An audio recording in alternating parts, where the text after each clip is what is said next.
Quitting tobacco? The Oklahoma Tobacco Helpline is here to help. We provide free nicotine replacement therapy. NRT is a safe way to replace nicotine and can help with the difficult withdrawal symptoms and cravings. 3 of the most common types of NRTs are patches, gum, and lozenges.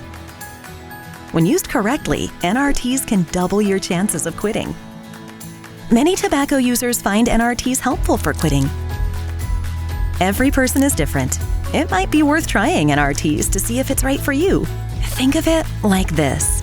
Living tobacco-free is like learning to ride a bike. NRTs are your training wheels.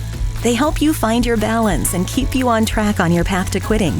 When you sign up for free services through the Oklahoma Tobacco Helpline, you'll get free NRTs, including your choice of patches, gum, or lozenges. Different NRTs work better for different people. Patches offer a discreet, low-maintenance option with a measured, steady release of nicotine. Lozenges and gum are fast-acting NRTs you use in your mouth. Used correctly, they can give you an active way to deal with cravings. Contact the helpline or your healthcare provider to choose the right NRT for you. Quit coaches are available 24/7 to answer your questions, and they'll be by your side throughout your journey with non-judgmental support.